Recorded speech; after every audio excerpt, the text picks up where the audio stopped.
Welcome to the Project Zion podcast. This podcast explores the unique spiritual and theological gifts Community of Christ offers for today's world.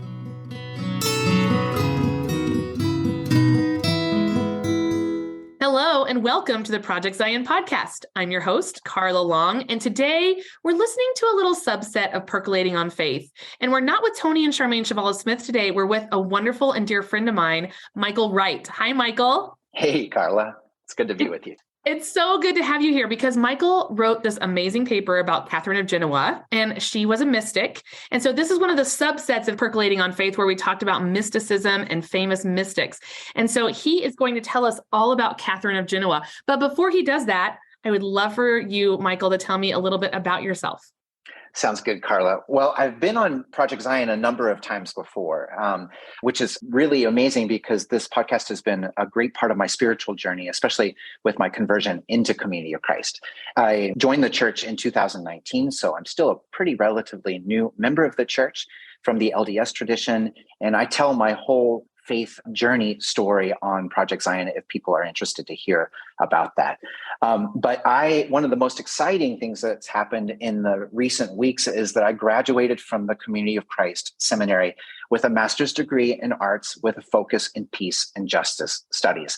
So this was one of those moments that as soon as I joined the church, I started to talk with my apostle who suggested that it might be a good journey for me. And so I started that same year, and that's been a 3-year journey. So it feels so good to be done. And this paper is one of those things that I produced during the MAR program. I live in Rome, Italy. I don't sound like a Roman. I sound like a North American because I grew up in North America, but I've been in Rome for about 21 years with my career. And also I live here with my husband, who is a true Roman, Antonio. Oh, I am so excited for you for finishing seminary, but aren't you just a teeny tiny bit sad about it? Like you're going to miss it a little bit, right? Oh, absolutely. Now the 200 pages of reading per week, not always. I don't want to scare people who are thinking about seminary. It's an amazing journey. It really is. I am going to miss it. I'm going to really miss the people that were in my cohort. That's one of the best parts, but also the kind of theological formation is also right up there. It's tied with the community. Absolutely. I look back on my seminary years with so much nostalgia, but when I was in them, oh my gosh, I felt like if I didn't keep my nose to the grindstone all the time, I was going to be like lost forever. So I get Absolutely. It. I totally get it. So congratulations and well done. Let's jump into Catherine of Genoa. So what makes Catherine of Genoa so interesting to you? Well, in seminary, in Introduction to Christian Thought 1, we had to not only journey through the semester journaling with a mystic, but we also had to write a paper on a mystic's life. Since I live in Italy, I wanted to choose 2 different Italian saints. My journaling companion during the semester-long course was St. Catherine of Siena, or her name at birth was Catherine Benincasa. She lived in the second half of the 14th century. People know her well, not only as a doctor of the church in the Roman Catholic tradition, but she's also the co-patron saint of Italy with St. Francis of Assisi. But she's the most famous for helping to reconcile the church, influencing the Pope to return to Rome from Avignon. Lesser known St. Catherine of Genoa. So we've got 2 St. Catherines here. This is the one I didn't really know very well. She was known as Caterina Fieschi, as she was known at birth, and is a saint that I hardly knew anything about. Yet she was one of the mystics on the list of potential subjects for a paper. Only knowing that she was Italian and she was from Genova, I wrote to my professor and asked if I could claim her for my paper topic. I'm really glad I did, Carla, because I found her story to be a truly interesting subject and today feel a real connection to her story. Catherine was born to a noble family that was connected to kings and popes. I mean, this family had a lot of power in it. Yet her failed marriage created depression and I believe body issues for her. She lived basically in a sexless marriage with a guy that squandered all of their money on gambling and was unfaithful to her with many women. This guy was a bum, and I believed it caused much unhappiness within her, creating the seeking that was necessary for her to develop her mysticism and her desire for a divine husband in God. Oh my gosh, that is so depressing. It is. It is. And, like we already talked about with mystics, there's already going to be a lot of talk about body and sex. So hopefully that will keep the listener listening through this, because we'll be talking about those kinds of things. But yeah, it is sad. She has kind of a sad story for sure. Maybe I missed it. How long did you say she was in that marriage? Was she in it for a long time? I think it was about 5 years that she was in that marriage. That's a long time, but also, pretty short when it comes to your lifespan. So hopefully she has some better news coming up in her life. So I'm sure we're going to hear all about it in a little bit later. So I love why you chose her too. Like you're feeling a kinship with her. I think that's very cool. So what can we learn from Catherine of Genoa today? Well, in my paper, you'll hear me take Catherine's story and liken it to our Community of Christ journey. I think that's one of the things that makes it interesting for the podcast and for us, and bringing her to our modern times as well. We have lots of examples of mysticism in our own tradition. I believe that our enduring principle of continuing revelation keeps us seeking God in a way that allows for mystical experiences to happen.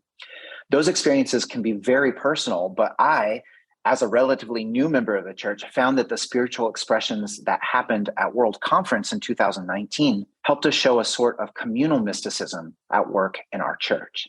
Also, working with my evangelist to prepare for my evangelist blessing, and for LDS people listening, that would be like the patriarchal blessing, demonstrated to me that there are forms of mysticism in our priesthood offices too, as we seek for blessing or connection with God and providing confirmation of worth and love from God, a hallmark of Community of Christ, and one that points towards mysticism. And as I will mention later, I believe that trauma was part of St. Catherine's story toward her sainthood and her ultimate union with God.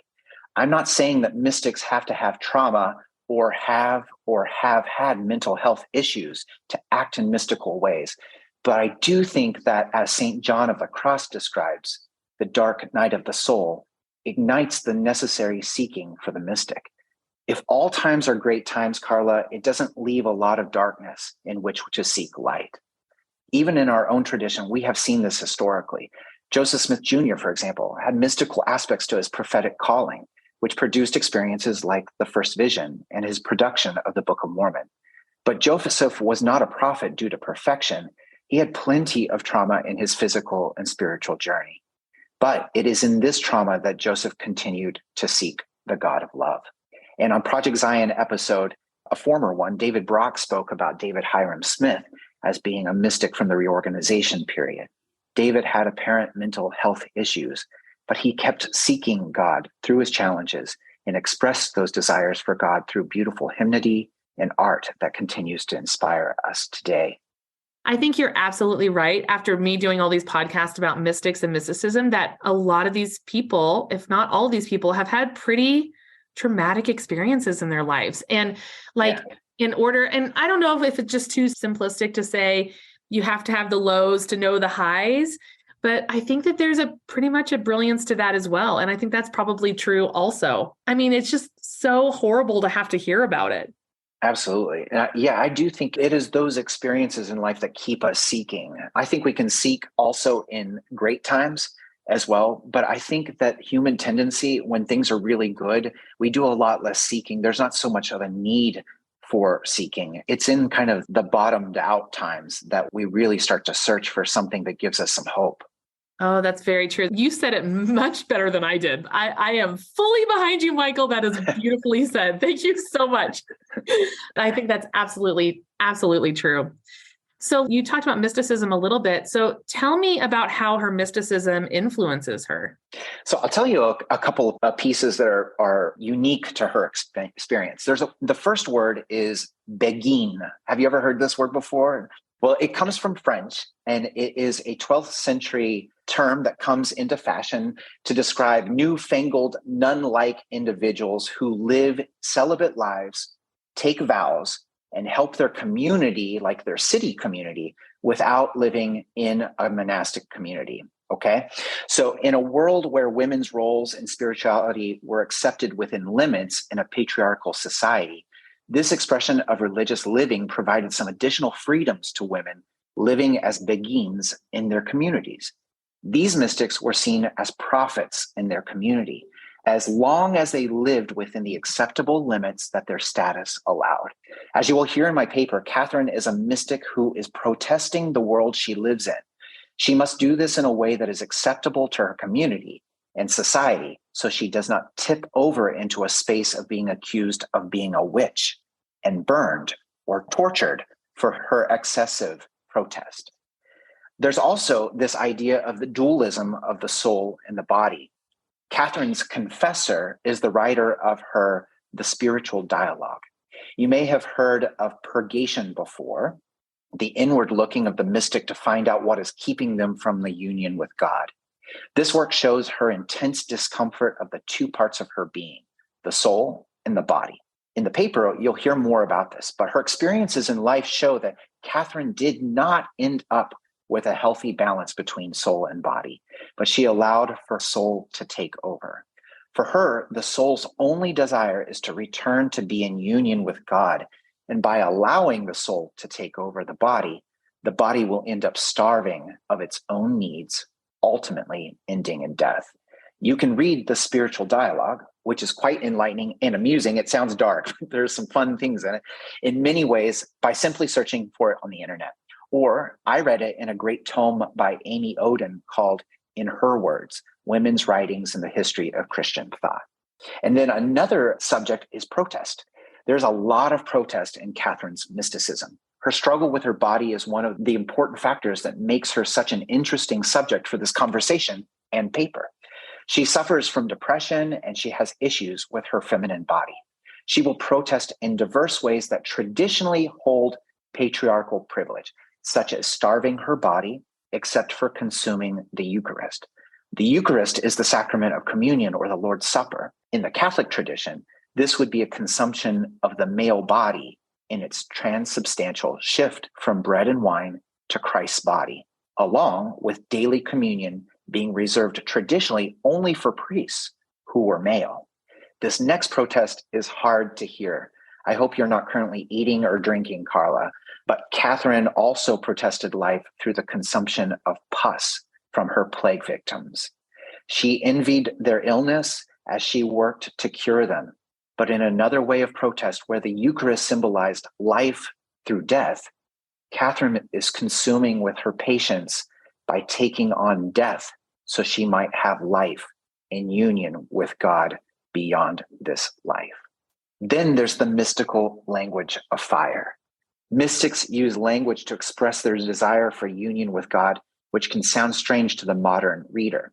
The language can sound like romantic or even sexual desire in this type of sacred union with God. Bernini, a Baroque sculptor master who lived in Rome, sculpted Saint Teresa of Avila, which is here in my city where I live, in her ecstatic moments or ecstasy with an angel penetrating her heart with an arrow. I was recently in Oklahoma for Christmas, driving between Oklahoma City and Tulsa, that's my native state, where I came upon a Christian station. But it took some time for me to realize that it wasn't a pop rock station, but it was Christian music indeed. Only the occasional mention of God helped me understand that this was a Christian song and not a romantic love song to another human. So we have these same types of expressions in our own time that do not spill over into the blasphemous, but remain in a border territory of human desire for union with God. Fire is also a difficult term in her mysticism.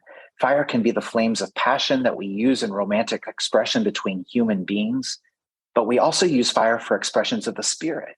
Think about confirmation and the baptism of fire in the sacraments, or think about the Spirit of God like a fire is burning in our hymnody.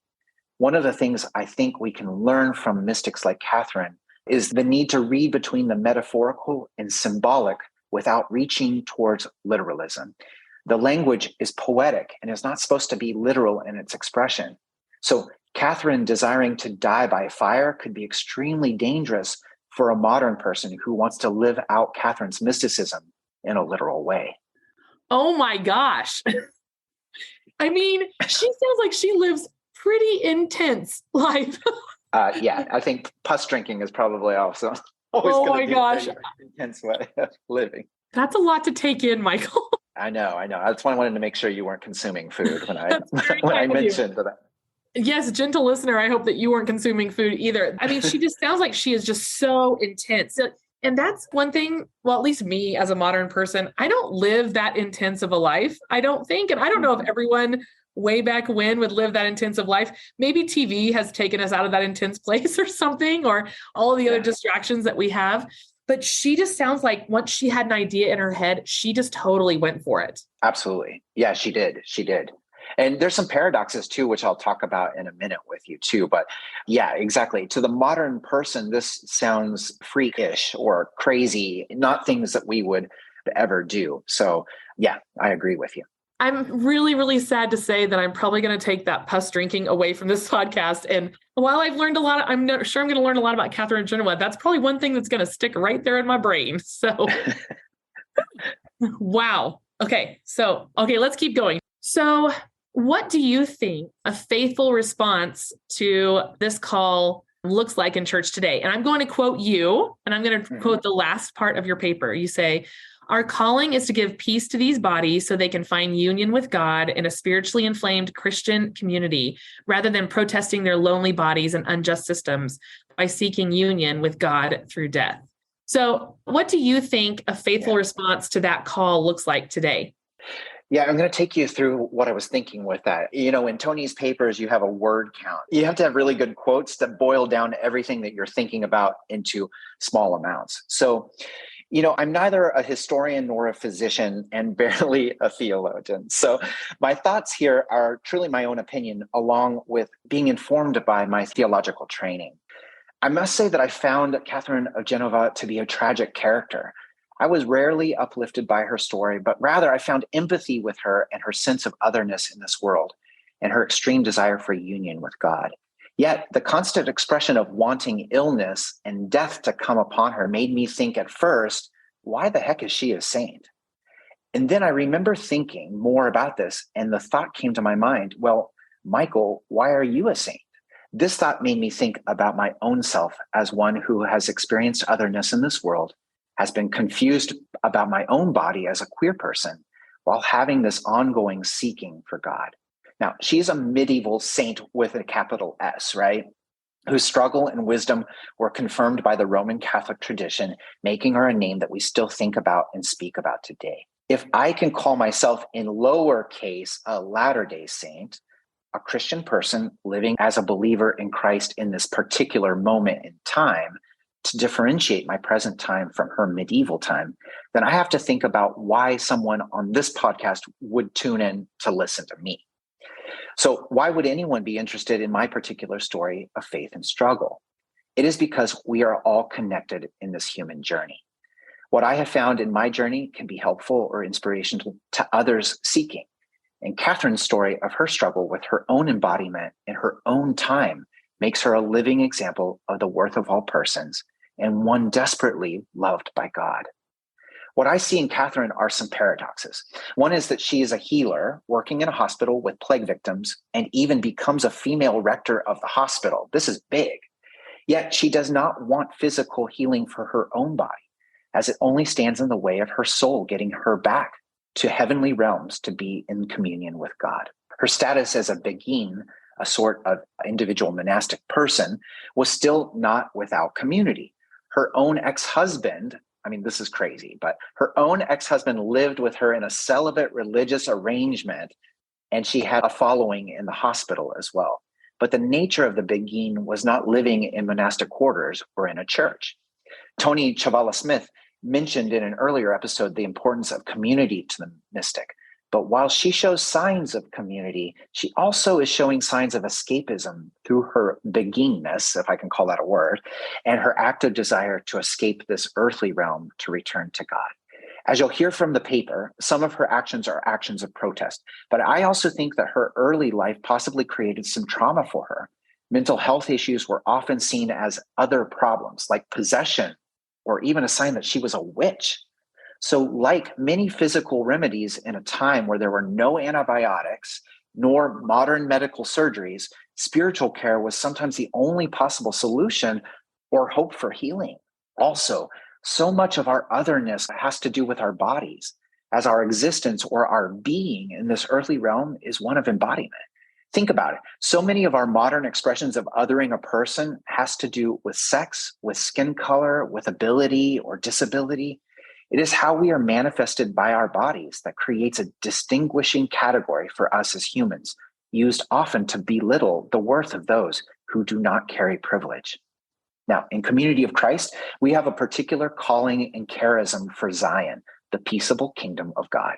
Although the idea of building Zion is an idea that is quite modern, our restoration roots and our continued calling have us actively working in community, taking full advantage of our embodiment to be expressions of God's love and build a more peaceful and just world.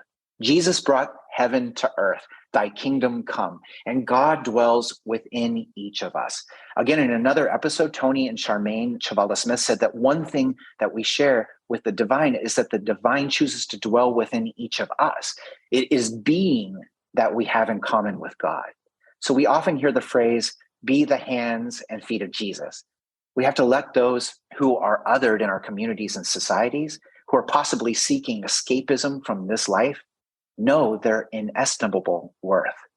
Help to get them the physical and spiritual care they need, and invite them to embrace their embodiment and to join the work of changing the world, turning it upside down the way that Jesus did. What does the last shall be first and the first shall be last in the kingdom of God we find in Matthew 20 actually mean? The notion that one might feel as though they are last entitles them to being first in God's loving kingdom. If we can use the metaphorical language of fire that Catherine of Genoa uses, we do not want those who despair in this life to want to die by literal fire, as Catherine desired, but rather we want inflamed Christian community, a community infused with the Spirit of Christ, God's love, and the Spirit of revelation to be present to give peace and recognize the dignity and worth of all marginalized bodies. Community of Christ and all Christians are called to this work. Let us seek union with God in the here and now among other disciples and look deep within where God is already in union with us and look at our neighbor who is a reflection of God among us. Oh, that's beautiful. That is beautiful. I always appreciate the references to flipping things on their head and looking at it in a completely different way like Jesus did. And it's really uncomfortable to do, and it's really hard to do. And it makes you feel like, wait, this isn't right. But in the upside down kingdom, that's exactly what it is. Absolutely. Well, I just had a long car ride conversation with my mom about this. And she was just so intrigued about thinking about Christmas even as a time of flipping the world upside down. And we had a lot of those conversations. I'm not sure when this podcast will come out. There's a lot of Christmas speak because it's still December when we're recording, but it was a lovely theological discovery together as mom and son, as we talked about what Christmas meant to us and what it could mean to the world.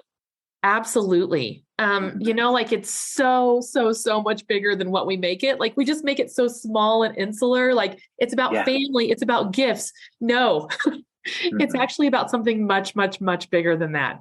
Yeah, exactly. I'm really excited about hearing this paper. And listener, we will be hearing the paper in just a little bit. But before we jump into that, Michael, is there anything else that I should know before hearing this paper?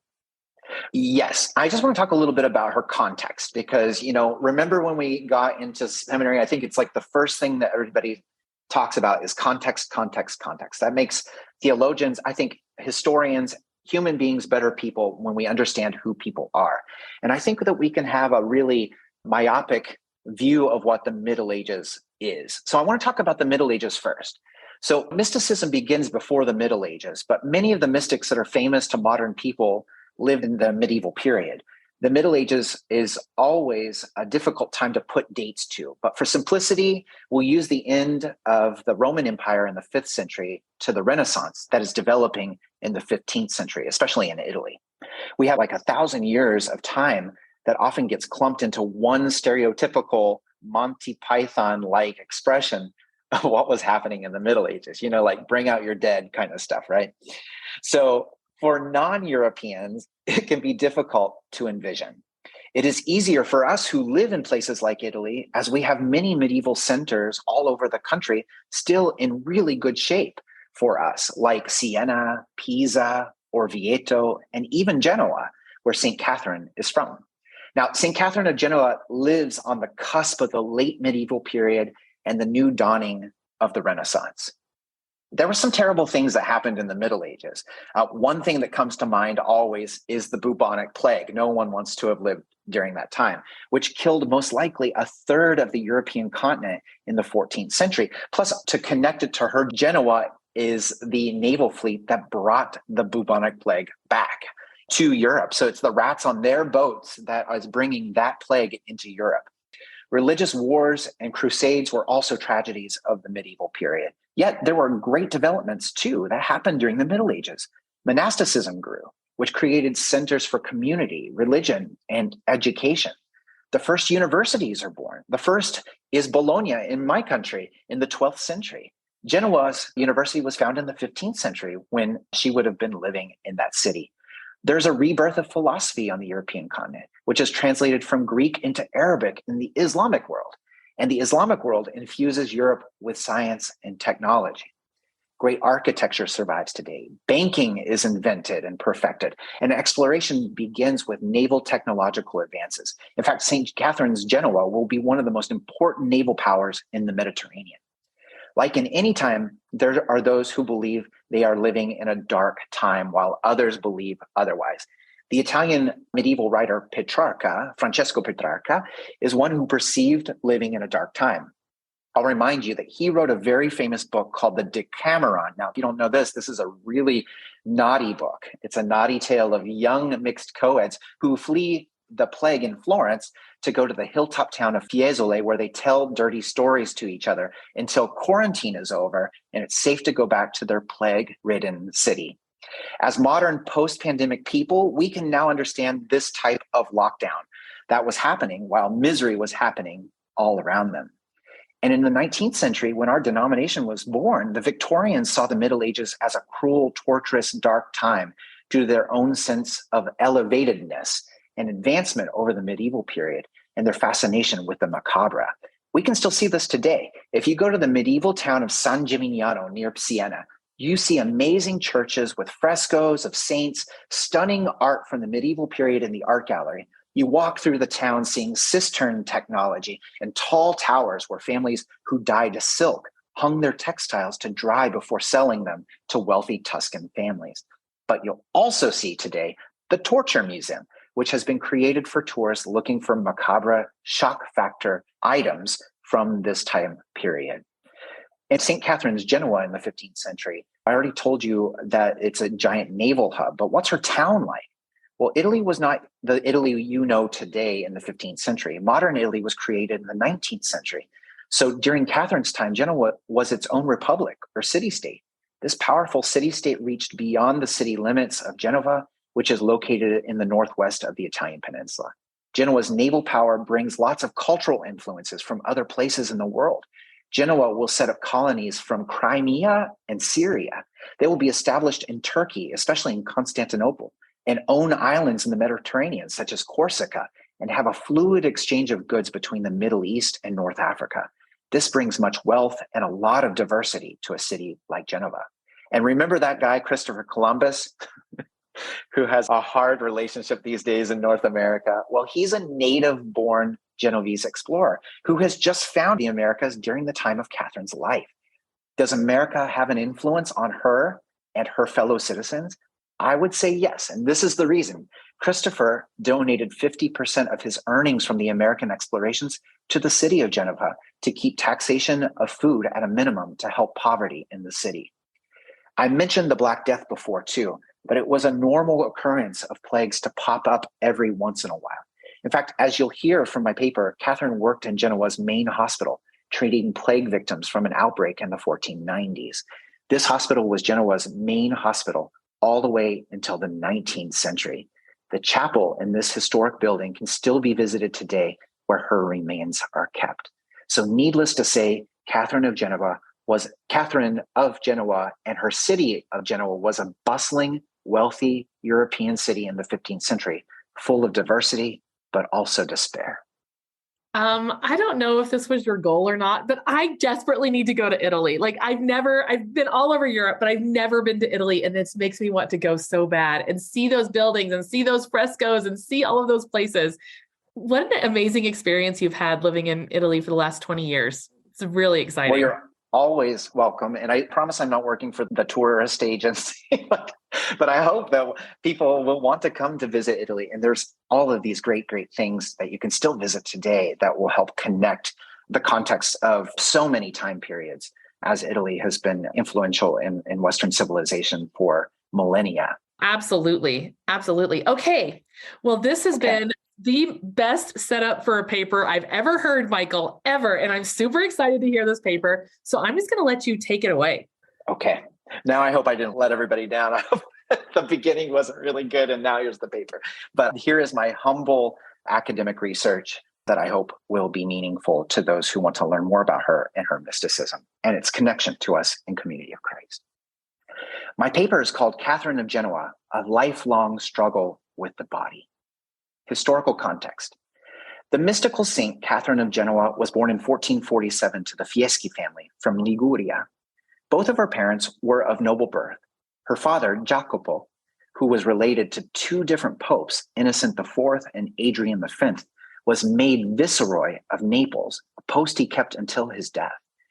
Even though Catherine was born into a wealthy and connected family, from an early age, she lived a life of protest and battle with her body. Her confessor notes that as early as the age of 8, she hated the soft indulgence of her bed and preferred to, quote, lay herself down humbly to sleep on straw with a block of hard wood under her head, close quote.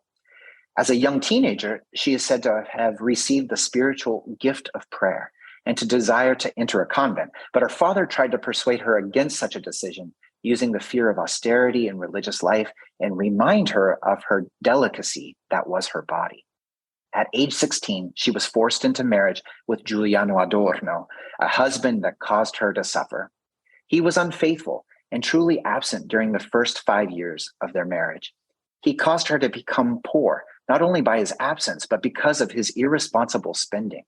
Her confessor says that Giuliano was, quote, the opposite of Catherine in his mode of life, close quote. Catherine lived in a self-constructed, lonely, religious life in the absence of her husband.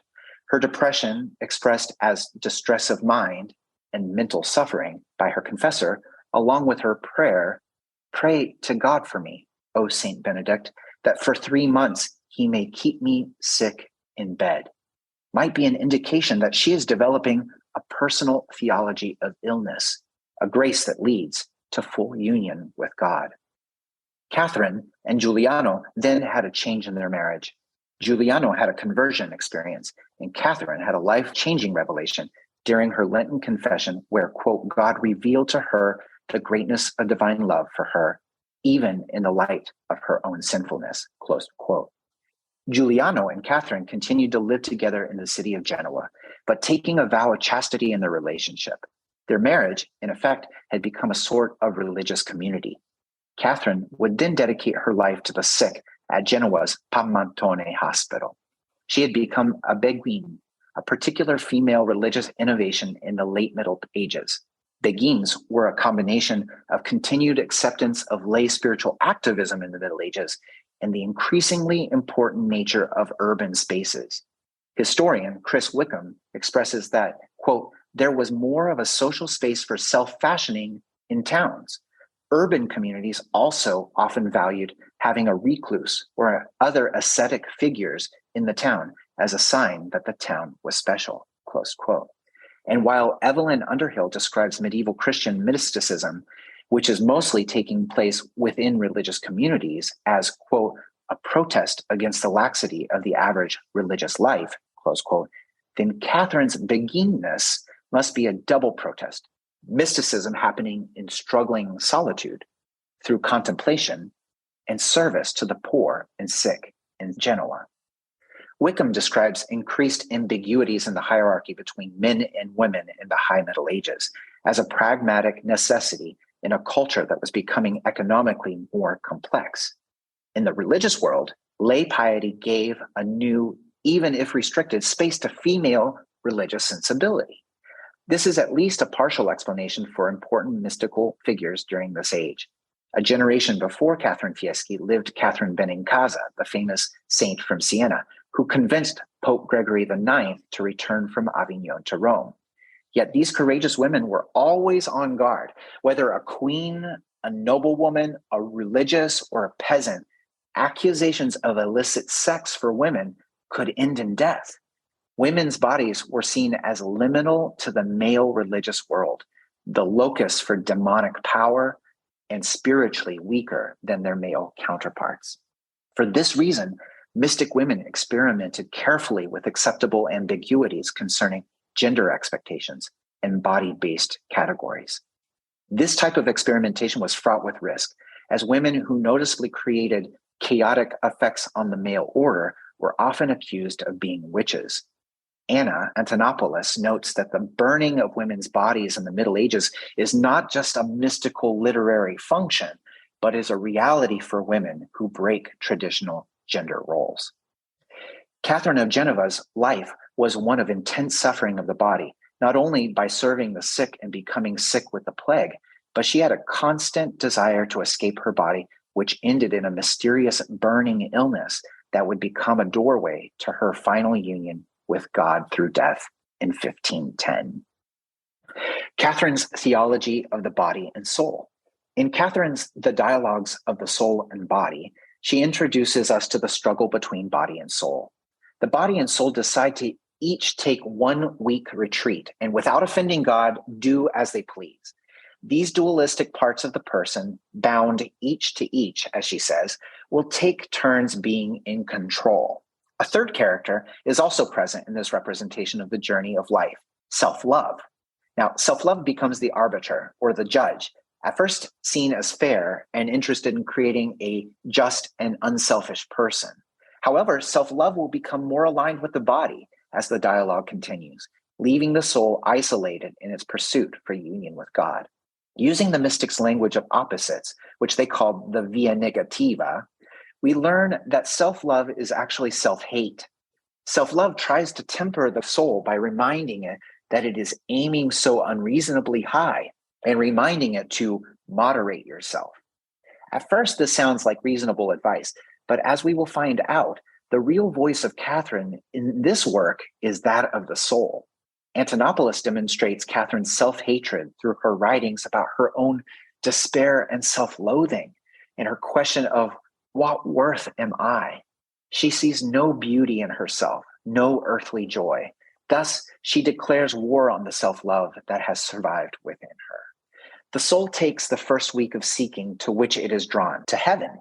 The body admits to an advantage at being at home on earth, while the soul declares to be the stronger of the two. The body reminds the soul to act reasonably, but the soul spends the entire week in contemplation. Quote, I want my joy, my food to be in things invisible, unquote, declares the soul.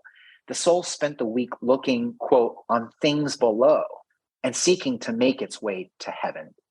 After the week was over, the soul checks back in with the body and self-love who have nearly starved to death. While the soul was seeking its beloved country of heavenly realms, it nearly left the body to die on earth. Self-love reminds the body and soul that they are neighbors and must follow God's commandment to, quote, love our neighbor as ourselves. For self-love, this requires moderation by the soul. The body then reminds the soul that it has needs. It likes food, drink, sleep, and dress. Without these needs being fulfilled, it can hardly pay attention to the needs of the soul. The soul, barely convinced by the body's needs, finally concedes and tells the body, quote, I will provide for your needs, close quote. The body then takes its week of searching for what it desires. Now, because it nearly died due to the soul's fasts, it decides to fortify its starving self. But because the body overindulges and easily rationalizes further material needs, the soul is upset and declares that the body and the self-love are its mortal enemies. Being illumined by seeing the body's sinfulness, the soul admonishes the body to get rid of superfluous things and to tend to just needs, which will allow for endless joy and peace to flow from the soul to the body. For the soul, this requires less debate and more deeds. The body's rebuttal is that excess on either side causes both to suffer. The body reminds the soul that love of neighbor begins with a love of the body. And when the body is healthy, the powers of the soul are apt to properly receive the light and inspiration of God. And above all, when joy overflows into the body, closed quote. The soul considers the body's rebuttal and understands that there is a balance between God's light in the soul and the voice of reason in the body. But just as the soul has declared before that it is stronger than the body, it decides it will definitively take control. Catherine, as the voice of the soul, declares a hierarchy where she takes on the role of a feudal lord. Again, that's a male position.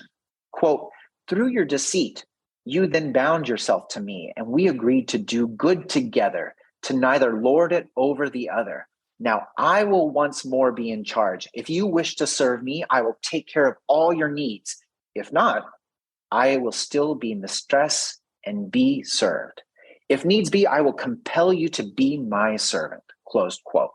In the end, Catherine's soul will have her way. William Anderson describes the mystical experience as, quote, "the patient pilgrimage of the soul," closed quote. Yet Catherine's pilgrimage seems to be determined and impatient. Beyond her battle with self-love, as previously shown, she fought with her body. Wickham says there was a complex relationship with food for mystic women. Catherine, like Catherine of Siena, experimented with consuming pus and eating lice off her patients. Antonopoulos will describe this as part of the pathology of protest for the mystic. As Catherine was in the process of dying from her inflaming illness at the end of her life, she refused to eat or drink anything except for the Eucharist. Her daily consumption of the sacrament was rare, often reserved only for priests.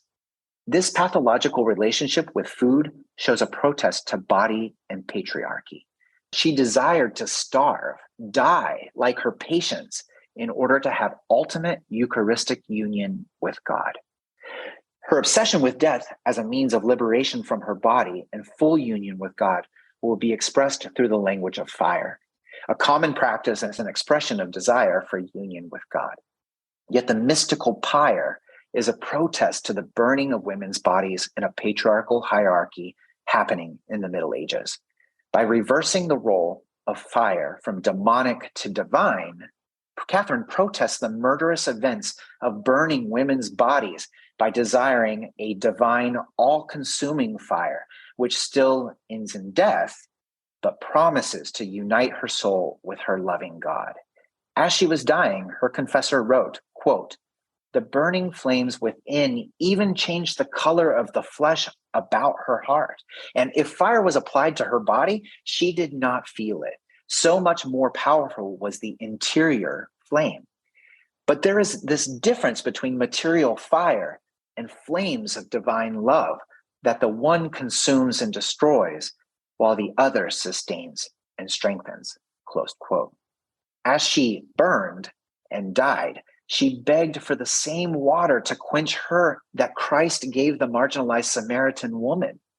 Catherine suffered even more on the feast days of, quote, Our Ladies and of the martyrs, closed quote. Her soul's longing was to leave her female body and return to her God. For Catherine, her body is a site of marginalization, an obstacle to the soul's desire for union with God. The worth of all bodies. In June 1829, the revelation was given, quote, "Remember the worth of souls is great in the sight of God," close quote, which is the foundational scripture for Community of Christ's 21st century enduring principle, the worth of all persons. At first glance, the scripture seems to be about souls and not bodies. If we look at those to whom the revelation was destined, Oliver Cowdery, David Whitmer, and Martin Harris, it may seem with our present eyes that this revelation was given to privileged members of society, white males. However, examining closer the context of these 19th century men, we realize that they were not men of the upper class, but were instead of humble farmer stock. And the bodies of these men had been sites of divine revelation. as they were the three witnesses of the Book of Mormon. Doctrine and Covenants, section 16, section 18 for our LDS listeners, is a call to build the body of the fledgling church by calling ordinary men to be apostles, with the charge to remember that there is inestimable worth in all people, including poor bodies. Nathan Hatch, speaking of early founders of American faith movements, including Joseph Smith Jr., says, quote, however diverse their theologies and church organizations, they all offered common people, especially the poor, compelling visions of individual self-respect and collective self-confidence, closed quote. In the 21st century, Community of Christ, the worth of all persons, holistically incorporates Catherine's dualism of body and soul. Catherine of Genoa started out trying to balance body and soul, but her marginalized body in the world kept her from valuing her incarnated experience, even if her body was the site of revelation. Our denomination's call to recognize the worth of all persons calls us to have a solid theology of the body.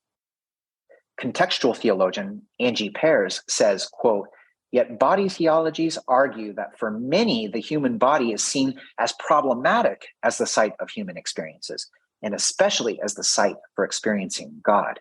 In theological terms, the body is often seen as taboo or problematic or simply irrelevant to Christian theology, closed quote. Yet Christianity has everything to do with incarnation, as the ultimate revelation of God happened through a fully human body, Jesus. Our ecclesiology sees us with other Christians to be part of the body of Christ. Our temple in Independence calls our bodies to be sites for the pursuit of peace and the reconciliation and healing of the spirit.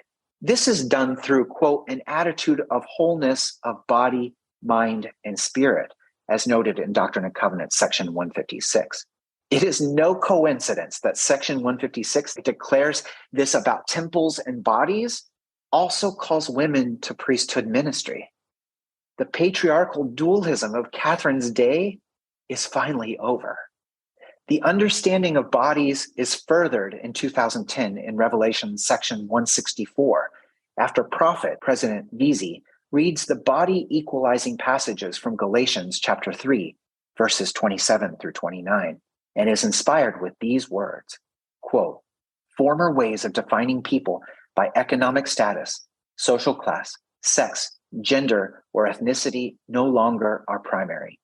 Through the gospel of Christ, a new community of tolerance, reconciliation, unity, and diversity in love is being born as a visible sign of the coming reign of God, closed quote. Marginalized bodies in Community of Christ are being equalized, whether female, disabled, diseased, queer, of color, or poor. Our calling is to give peace to these bodies so they can find union with God in a spiritually inflamed Christian community, rather than protesting their lonely bodies and unjust systems by seeking union with God through death. Wow. Well, that paper definitely did not disappoint, Michael. It was really, really beautifully written, really. And I love where you got to at the end. I really appreciate talking about marginalized people and how Catherine of Genoa's story took you to that place. Just a beautiful, beautiful job. It's true. Understanding the context in which Catherine lives, she doesn't become this insane character who is doing irrational things. They may still seem irrational to us, but being able to understand who she is and what she's gone through and where she's going and what her desires are, that connects with our own internal struggles, the struggles we see in the people in our community, in our congregations, and also to be able to identify the mystical part of the journey as well. And I think also as we, as a denomination, continue to work towards ecumenism and interfaith relationships, seeing ourselves as part of the Christian journey is really important. And we have a charism and a vocation in our own denomination that is special and has been around for 200 years. And it connects us in a special way with those who are struggling.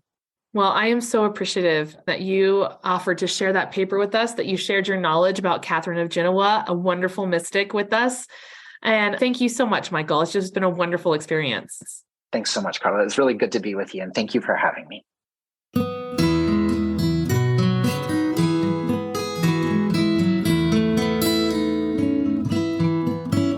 Thanks for listening to Project Zion Podcast. Project Zion Podcast is a ministry of Community of Christ.